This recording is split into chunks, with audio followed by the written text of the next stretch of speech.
Hello, everyone. Welcome to the Incubator Podcast. I'm your co-host, Darren Boyd. And this is Abir Sren. And today we're joined by Matt Tesauro, Distinguished Engineer at Noname Security. And Noname Security is a leading platform in API security, a unicorn, billion-dollar valuation, a ton of capital raised, and a lot of momentum behind it.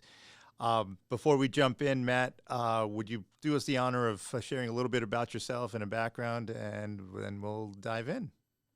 Yeah, sure. So I started out life as a web developer in the ancient days, like Netscape days, which really gives away my age, but the distinguished engineer also is a bit of a clue. So I started out life writing web apps, and I quite like that, but then I caught the security bug and kind of flipped to the other side, and I sort of, lucky for me, applications really started blossoming. And I started out pen testing. And so as a pen tester, having written apps, I knew how to get into the heads of the developers who had written them and probably thought, oh, I bet they skipped a little corner here. Let me try something, right? And I was fairly successful as a pen tester. Did that for a while and then got kind of tired of the, well, for lack of a better term, the wham, bam, thank you, ma'am style of pen testing, right? Where you just get creds on Monday, you find a list of badness, you hand it off by Friday, and then it's rinse and repeat the next week. And so I went internal, so to speak, and I started the product security team at Rackspace. Relating to API security, there were loads of APIs because they're a cloud company, and I was in charge of, securing their cloud from the infrastructure up as part of the product security team. So yeah, APIs. So I've been around them for a long time. Found out that there's some interesting things you can do to make your life better. And luckily now the tooling is finally starting to catch up. Back at Rackspace days, it was kind of curl. Curl and write your own was the tooling we had on hand, and that was pretty awful and didn't scale. And at least now that APIs are kind of eating the world, we have something that can scale with it, which is quite handy. Yeah, fair. Appreciate that. And Matt, you've done a tour, a long tour at Owasp Foundation as well, adjunct professor, and you're at Noname Labs as well. Can you give us a little background on what you're doing at Labs for Noname Security? Yeah, so the idea behind Noname Labs is to produce some content and also some. We're looking at a bunch of different things, but the idea is to get the word out and help people learn a little bit more about API security. Right? It's very similar to Apsec, so you might think I've got a fairly strong Apsec background.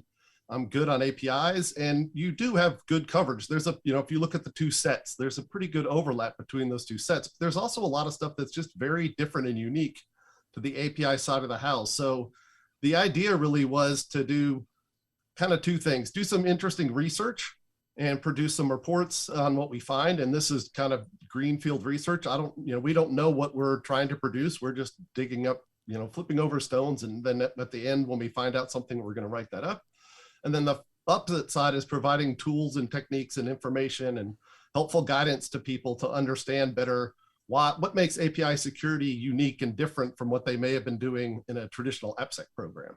Yeah, and one of the things we really love too is I don't know if we stressed it enough, but Noname, which by the way was sounds like a cleverly accidental way of naming the company, which was kind of a fun story, but you're the fastest growing pure play API company out there and on the market. We're really excited about some of the content you're creating, so appreciate that. Well, and to be honest, it doesn't surprise me because I, like I said, I was a pen tester, then I was doing internal running Apsec teams. I honestly, if you'd asked me 2 years ago if I'd ever be working for a vendor, I would have told you, are you kidding me? No, like, why would I do that? I've been yelling at vendors for years. But Carl Mattson, the CISO, did a quick demo of the product to me. And I just thought, oh man, if I'd had that when I was at Rackspace, my life could have been a lot less gray hair creating than it was when I was at Rackspace, because we were perpetually on our back foot and behind. And if I'd had something like what Noname has produced, I might have actually been able to, get more sleep and get less gray. Yeah, indeed. And Carl's been out there on the customer side for a very long time. We know Carl from a little bit of past, and glad to see that he's over there as well. One of the things we wanted to kick off, though, is we always love talking about why is this thing so important? Why now? And why should people start paying attention?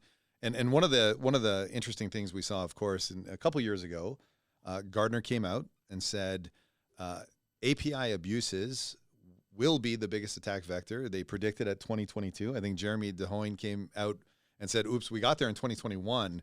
So this is a major thing. And even in 2021, we saw some quite extensive, quite large breaches from some companies that do things very well in terms of development. We saw it with Peloton. We saw it with LinkedIn, John Deere. It kind of goes on and on and on. So this is a problem. We've reached a stage where people should pay attention. But can you walk us through maybe your experience, what you're seeing, and why you think people should really start paying attention to this space? And we'll kind of get into the nuances of how they can begin. Yeah, sure. So yeah, it is very interesting when those very mature players that you assume have all their ducks in a row don't. That's a bit spooky.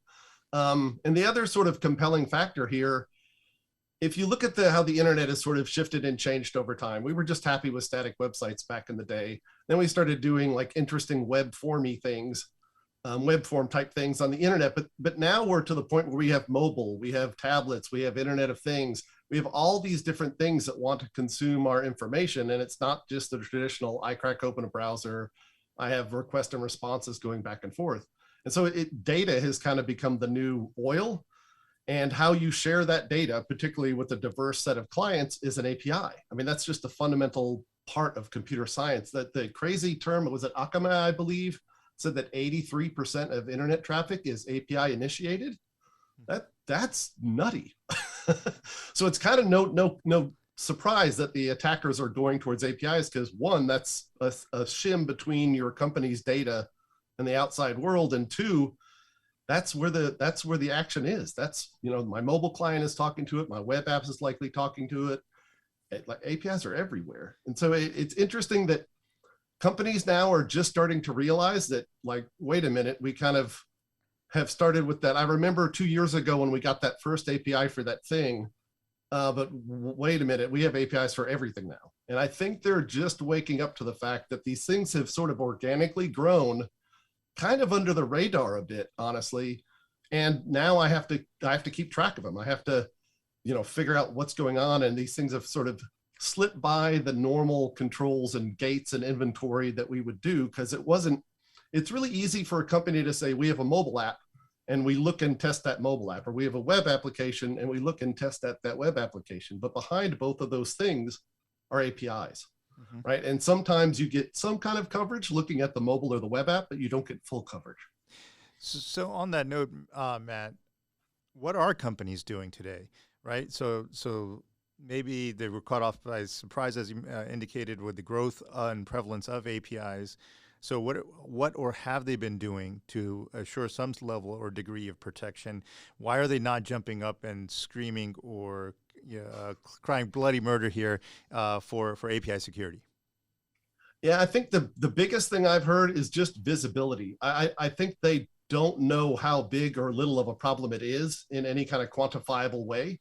And I think that's where a lot of people are starting. Like, I know I have APIs, but I don't know if I have 10 or 10,000. I just know I have some.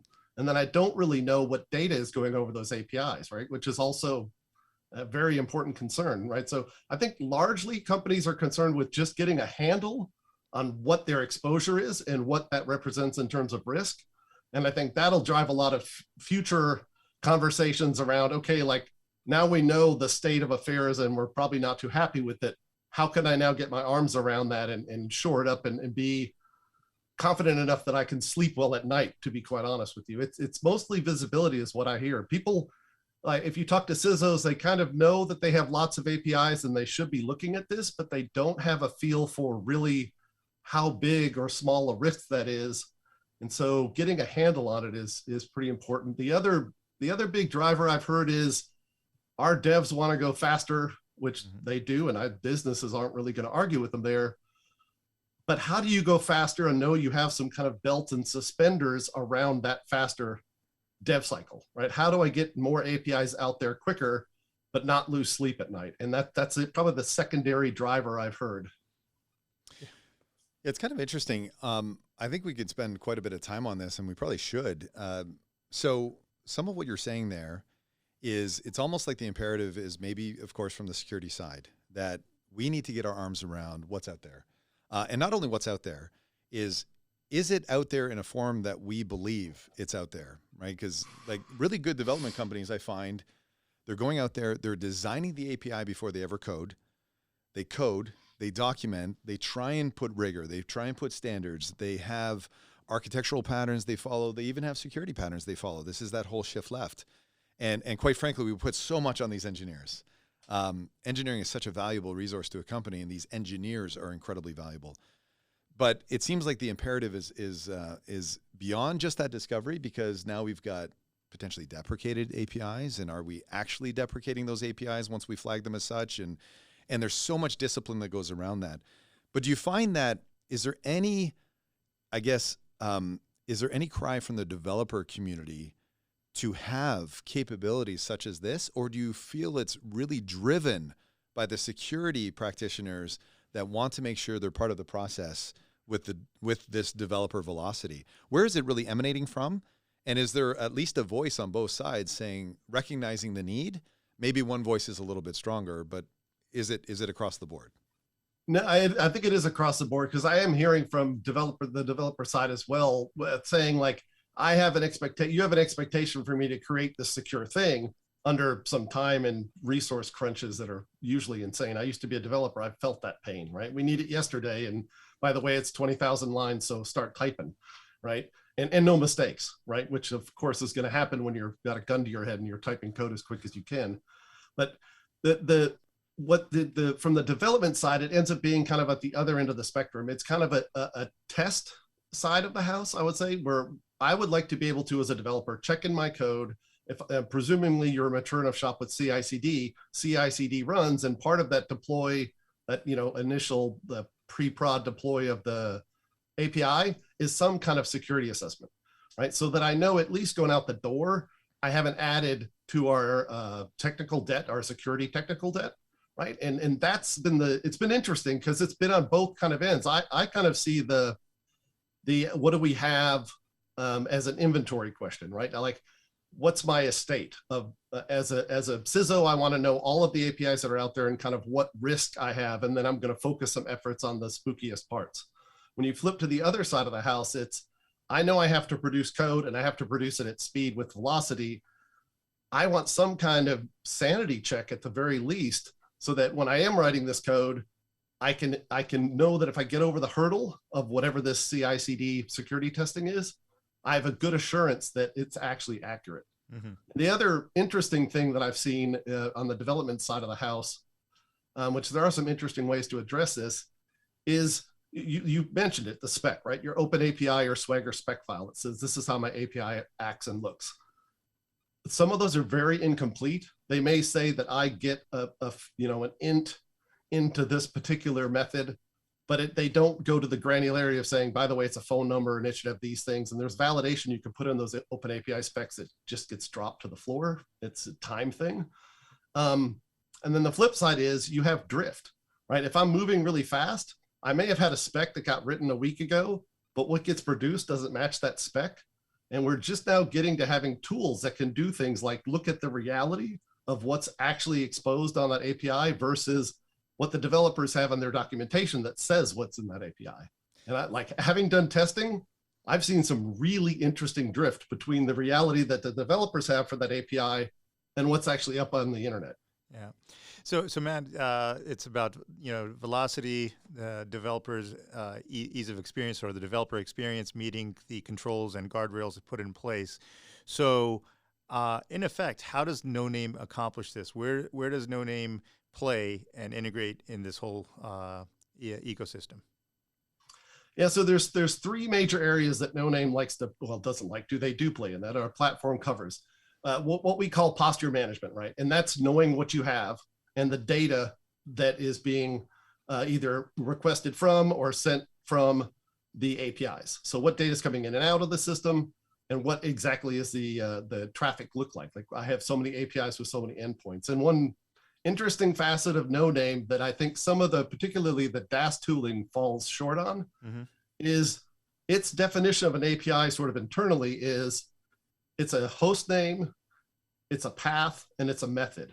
Because honestly, a request to users admin that's a GET request is a lot less scary than a request to a user's endpoint that's a delete request, right?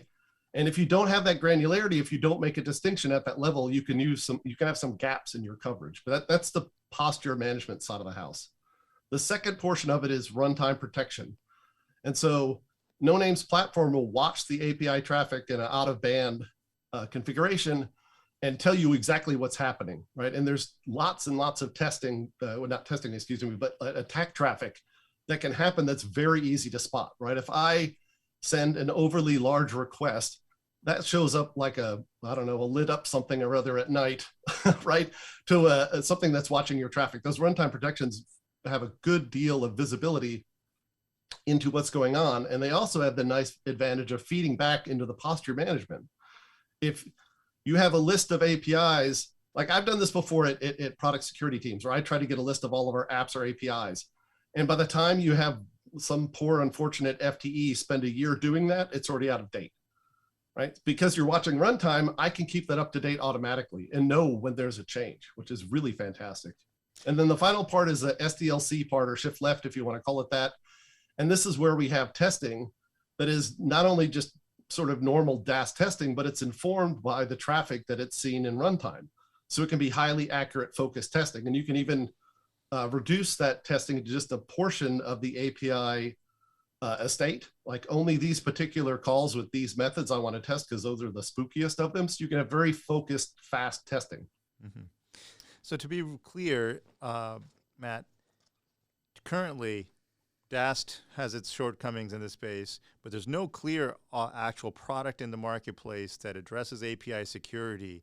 So in effect, this is an open vulnerability domain and area altogether. And so organizations aren't doing anything about it. And obviously they should, which is a call for Noname and API security as a whole. But what are people doing in this vacuum here? Because it's pretty scary. Yeah, there's some work going on, and this is where the overlap of Apsec and API security can help you in some regards. You can get some kind of coverage. You probably have a WAF. WAFs aren't great at understanding API traffic, but they're not terrible at it, and they can certainly reduce some of the more blatant attacks. They're not going to get you that much. I don't know if I've never heard a reasonably scientifically derived percentage. I would guess it's a low percentage, a low 2-digit percentage, but who knows? So you get something from your WAF. You have a firewall, right, that gives you some kind of protection. If you are doing SaaS testing, you can obviously make sure the code is fairly secure if your SaaS program is up to date. And then the other thing I've seen is even when some companies understand that they have APIs and they have a need to test them, they sort of do this second order testing. They say, well, our web application is backed by APIs. If we dynamically test our web application, that's testing our API because the data flows back to it and we should be good. And you do get some kind of coverage. But if your web app doesn't call all of the possible APIs, now you have gaps. And do you know that the web app calls all the possible APIs in all the possible ways? You probably don't, right? And same for mobile that are API driven in the back end. If you test the mobile app, you may be testing how it runs within that platform. And maybe even you have client controls built into your mobile app that don't allow you to make nefarious calls. But I'm an attacker. I don't need to use your mobile app. I just need to talk HTTP to your endpoint. Like I can do that with a lot of different tools. So you get, I mean, it's not bad. And I would not encourage people to stop testing their mobile and testing their web app, but they have to understand that that's an incomplete coverage. Yeah, I think you mentioned a couple things that I think are really interesting. That discovery or posture is obviously a powerful word, but you also do very precise and granular verification. So I want to come back to when you're discovering APIs, when you're out there and you're looking at what is really transpiring on the wire, you're doing it with a lot of granularity. And I think it's interesting because you're reconstituting the schema. If somebody makes an API call, you hear it, you see it, and then you can start reconstituting that schema. And to your point, drift happens. It's a reality. And you can give very, very precise measurement back. I'm curious if you can walk me through, either through practical example or just your take on this. How do we bridge, like how do we create some of these feedback loops Because if I'm a developer and I'm creating this and I've moved on and I've got a roadmap, I've got a backlog of activities I'm working on, and now we're witnessing something in real time that is expressing drift, potential expressions of vulnerability. How do we make sure that we're feeding back that information? Because we have a couple options. We can first address it, and maybe we tie it into a SOAR. Maybe we just do some automation to close out some of those issues. But there's this fundamental that we have to come back and we have to potentially correct something at time of creation. How is that practically happening? And how do you short circuit some of that process? Because the one thing that nobody likes is lost engineering cycles, and we want to minimize those wherever possible. So how does Noname really come together and enable some of that conversation? Yeah, so I'm going to set aside the whole incident response kind of thing you should do anyway, right? That's kind of, we'll just assume that is bog standard and out of scope for this answer. But for Noname, there's several things it can do. Because it's watching the traffic live, it can see the minute there's a change, right? It can know, and it can, the way our platform is designed, can tell you exactly what changed and when. So I can know that last Tuesday at 3:05, a new endpoint showed up on this API that wasn't there before, right? So you can do alerting if you would like at the level of those API changes, and now send back to the appropriate product team and say, hey, why does your API now have this new method? What's going on here, right? You can have that conversation. It also has a built-in tool to be able to diff its generated Swagger spec or OpenAPI spec versus the spec that you use. And you can find these gaps. Like, wait a minute, you think there's 12 methods. Traffic tells us there's 15. Like, something is not right. Another interesting flip side I've actually seen with some of our customer conversations is you can find APIs that you think are being used that never get called. So it almost pre-populates a list of things you can deprecate. Like, we're not sure how many people are still using V1 of our API. V2's been out for a year. When can I start shutting it down? Well, like there's no traffic in a large period of time to that V1. You can start turning that stuff off. Yeah, I think that's really, really powerful. And I imagine you can have hooks into the pipeline process that would tie together some of those observations right into when we deployed that version of code. Right, I've got semver on semantic versioning on some of my deployments, and I imagine we can make those connections and closures right through our pipeline and automation to make these kind of connections easier. I believe that's probably a capability that exists.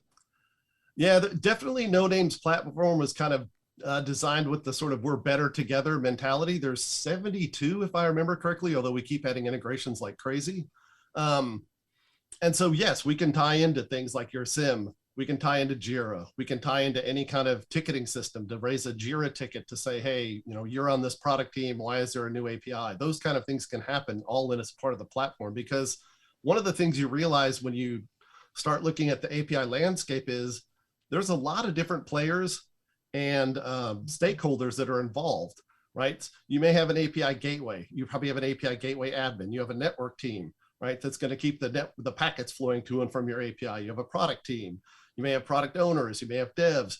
All these different stakeholders all have a role to play within the API landscape, and you need to have a way to talk to them. And like anything, I mean, this, I think, hopefully, well, I'd like to say Apsec has completely learned this. I don't know that we have, but ideally Apsec has learned that you don't talk to your constituents in your language, you talk in their language, right? If I want to get something across to somebody who speaks French, I speak French at them, even if it's kind of crappy French, what it would be for me, right? That's much better. So if I'm talking to a dev, let's put a Jira ticket in a backlog, because that's how they work, right? As opposed to PDF sent to them via email, which is not how they work.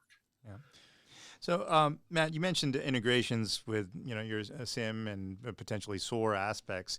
So, if we do talk about the incident response aspect of things, how does Noname integrate or play into that? How do you see organizations doing it well from an IR perspective, and what does that scenario look like from your vantage point? Yeah, so there's sort of I would say there's a maturity curve here, and Noname handles sort of the three kind of fundamental use cases, right? We have manual alerting, which just means we raise a flag in our platform. I mean, that's great, but that's not very useful generally, but we just do that because, hey, it's there. And then we have two other modes, which is what I would call semi-automatic and automatic. So semi-automatic, I can raise a ticket and fire off human interaction. So I can drop a ticket in ServiceNow that someone on the appropriate team can pick up and then validate as a human that, yes, this is truly an issue and take the corrective action, right? That's one path. The second path is an automated response from the platform. So our platform could say, reach out to your API gateway and deauth a JWT token, right? And kill that connection right there because something very nefarious is going on. Mm-hmm. And the maturity is kind of, I think most people are a little hesitant to completely make these things automatic at first, and fairly understandable, honestly, I get that. So I think the more mature teams have a playbook and have actually done, if nothing else, a desktop exercise to say, hey, if I see a huge spike in traffic to my API, what do I do? Is that a talk to networking and have them block it at a gateway, firewall kind of thing? Is that an API, API gateway configuration change? Do I limit it there? Like understanding what you would do in the various classes of attacks and having a run book for that, I think is a great sign of maturity. And the more mature clients that we talk to have those things in place. And it's just a matter of saying, these are the pieces of infrastructure that a human would have to reach out to. Let me wire Noname's platform into that and sort of short circuit the time it takes to get those automations done. Now, from a platform perspective, does Noname clearly identifies the vulnerability? Is there a role that Noname plays in terms of remediation other than the integrations with the appropriate functions for that remediation? So really on the remediation side of the house, I would put that more in the SDLC side of things, right? Okay. And now obviously Runtime can give you validation that the remediations are correct, right? Which is a good thing. But really to test those and make sure you're not, those remediations were accurate, you can do testing. And as I said, that's highly focused testing. I can only, if there's, let's say, an issue with I'm just going to beat up on my add users method, right? There's some kind of problem with add users method call. You can test only add users, even if there's, well, shoot, I worked with an insurance company that had, what did they tell me, 425 methods on one of their APIs. Right. So if I don't want to test all 428, I just want to test one, I test one. So you can really narrowly focus and wire that into CI/CD so that as a development shop say issue 1, 2, 3, I say it's fixed. I can validate that by running a quick test on just that scope of the issue. And then everyone's happy because we know that it's fixed and we move off to production and everyone's good. Yeah, I think you're playing into something else that I'm really curious about, which is going back to it. I think developers are exceptionally great at creating their own boundaries, and I've seen we've seen some companies that are doing some wonderful things and even defining how they approach something like an API. But going back to our introduction, you are the fastest growing pure play API security vendor in the space.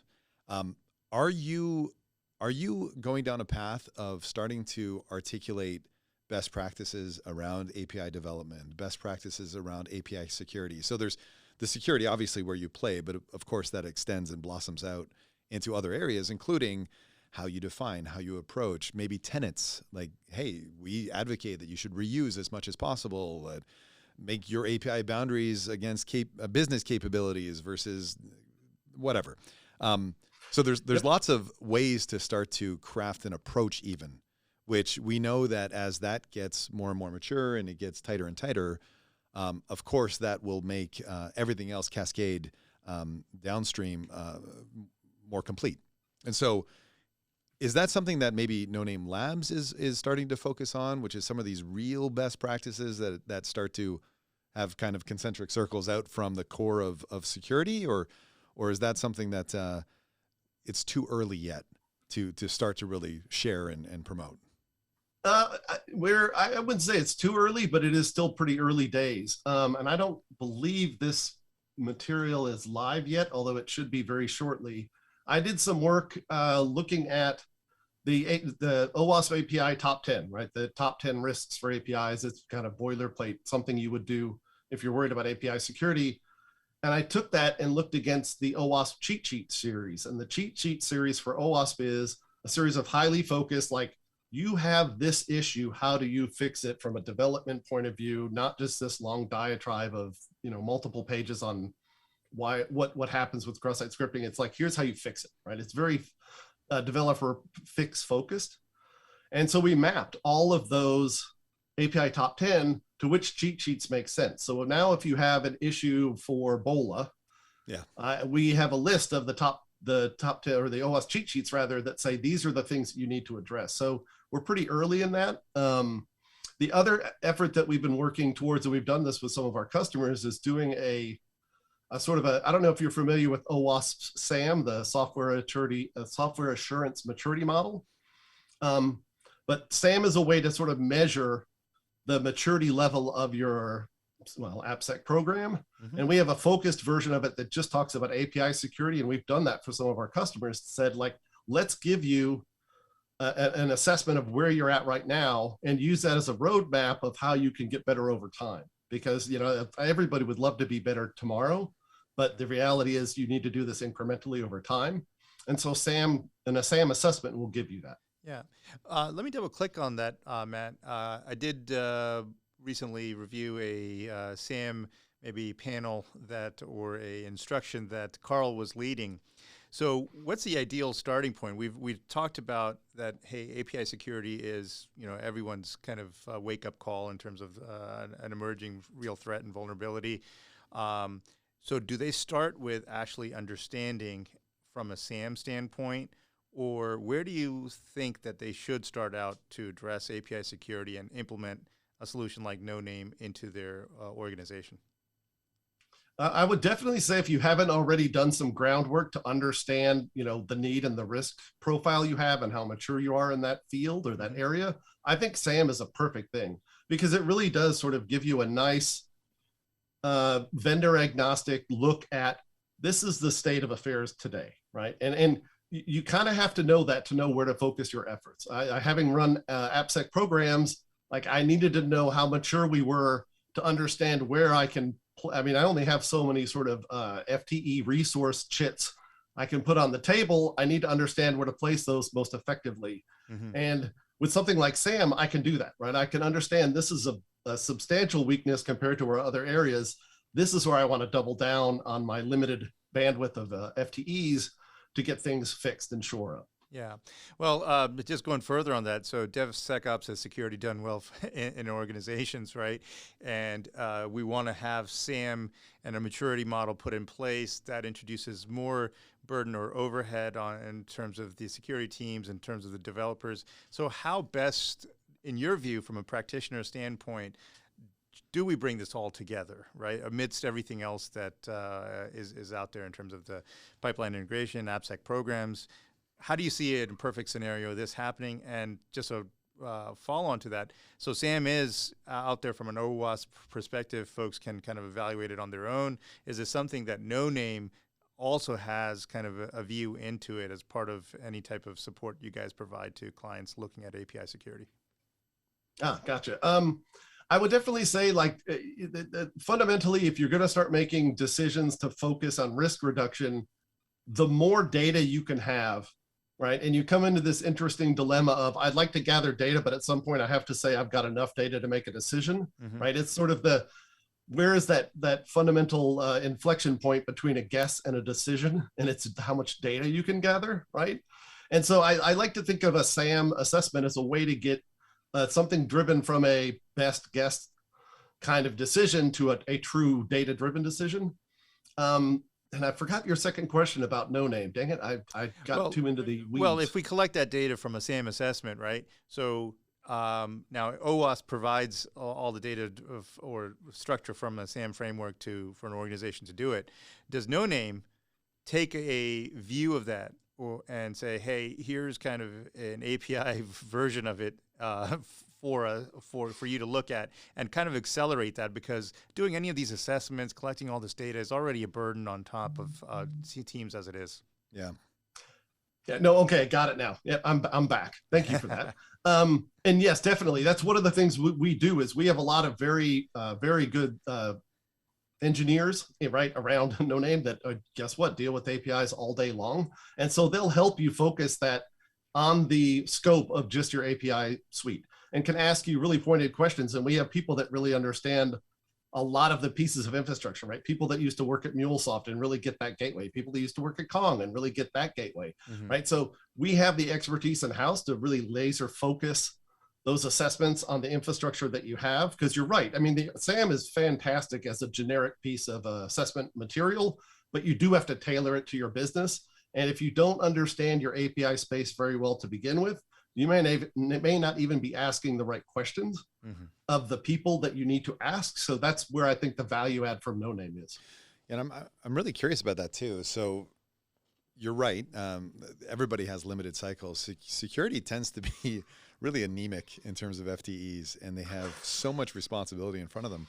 When you look at something like the SAM, is that even a great starting point, or should we be advocating to say, forget about some question response approach to this, or a workshop approach? Let's instead go down a discovery path. Because if I ask you how many APIs you have, you're probably wildly off, and you could be off by like a magnitude just in that question alone. So does it make sense in terms of engaging anybody to really push for, let's start with the discovery, let's give you the visibility and posture first, and then we can go from there? And is that something that Noname advocates for? Has SKUs for, is able to kind of come in and help with maybe even a larger type assessment going down that path? Is that a more practical way to get the right eyes on this and exposure? I think it is a very practical way, but a lot of that is more based on the driver within the company who is our potential client, right? For some of them, they have a mindset that their testing side of the house is really the part that they care about. And we could tell them all day long about posture, and they're going to say, that's cute, that's great, I don't care, we want to test. Well, okay, fine. Like, we handle testing, we'll do that. But if I was running a program that I wanted to have to be strong and be well-rounded in fundamentals, I would look at that discovery, because that's pretty much what I've done in all that. Like, when I started at Rackspace, we had no listing of all of our different cloud bits. We started the process of listing all of our different cloud bits, because, right, if you get a cloud files block storage, or the object store, right? That's not a thing. That's not a repo somewhere that makes up block storage or a cloud, or object store, right? That's a whole bunch of different team software that comes together to make that product. And so we had to go do that discovery. And sadly, at that vintage, it was manual, right? If I could have snapped my fingers and gotten that by watching traffic in the course of a couple of days, I would have been a year's worth of FTE time turning over rocks, right? Done. And the biggest thing is the usual ratio of Apsec to developers. I mean, in the good places, it's 1 to probably 100, right? Maybe 10 to 100 if you're really lucky. I mean, we had, I don't know how many developers we had at Rackspace. We had 12 people at the peak in the product security group, right? And that, we had a Dillard's worth of developers, because we were in a former mall that they changed into offices, right? We had a Dillard's worth of developers, and 12 people. So the only way you can make that work is to, one, get that picture. And then two, the other thing that's a sign of success is finding ways to make your security products self-service, right? And so you could create a login for your dev teams to log in to the Noname platform and have them test pre-prod, or whatever the UAT or whatever you call your prior to production environments, right, where their CI/CD is being delivered, right? You could do that for them, right? That's something you could do to drive that much farther left, because I think developers will be successful if we explain to them what the sort of security hurdles they have to leap over, for lack of a better term, and how to do that testing early, right? If I can give you something that runs in your IDE or runs during CI/CD, and you're good, everybody wins, right? I did a similar program at Duo Security where we had a whole bunch of tooling wired into our repos. It was either SAST or SCA tooling. And I purposefully designed it to be containerized so that the very same containers we ran up in AWS, a developer could pull those down and run them locally on their laptop. And they knew the gauntlet they were going to get when they checked in, and I got it a webhook for a merge to master, right? They could run that locally and have no surprises, because who wants a surprise? Yeah. One follow up on that, because I really want to make sure that we're talking something practical, which is, so we just talked about this ratio of security practitioners to developers. Now, if we come in and say the one thing we want to express back to you is some form of posture. Well, we've got developers that are doing rapid prototyping, and maybe they had to cut some corners. We've got they're onboarding customers, they're onboarding partners, they're dealing with internal constituents, et cetera. How do we put some edges around this to say, hey, if we're going to come in, here's the people we need at the table. We can make this fairly contained to start to give you a vignette or just a view into some segment of this. Where's an easy place to start? Because you're right, to run this for several days, maybe we can. And maybe that captures all sorts of different use cases. But is that practical for an organization that is already overburdened? And I know we're hunkering down on that overburden concept, but is that practical? Or do you come in and say, here's how we can really get focused, and when we prove that out, why don't we take on this next use case? So can you walk through that a little bit? Yeah, absolutely. And there's two sort of major things I would recommend to somebody who came to me with that concern, right? One, posture in the Noname platform includes the data and data classification of the data going in and out of APIs. And we'll auto classify, I forget what it is, 30 some odd things, that this address, name, password, username, right? Standard kind of scary data or interesting data anyway. And you can write your own. So if you have a particular way that you do invoicing and the numbers have a format, you can add that format into our things, and now we can classify that data for you.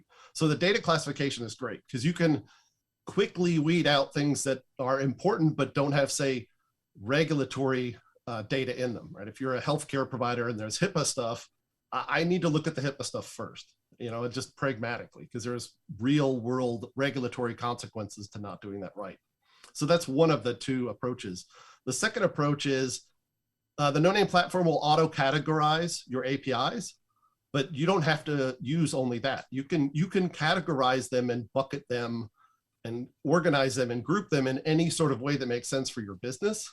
And this is where you can sort of take them into these are the end critical APIs to our business. These are the next level. And the successful product security programs that I've dealt with have done that. Like I worked at Pearson, and we basically created 3 levels, right? We had the low level, you got automated tooling. We didn't look at the results, God bless you, you're kind of on your own, I'm sorry, but you're low priority. And we had middling priority, right? Where we would run automated tools and we'd burn some FTE time filtering out results, but we couldn't do a lot of hand holding.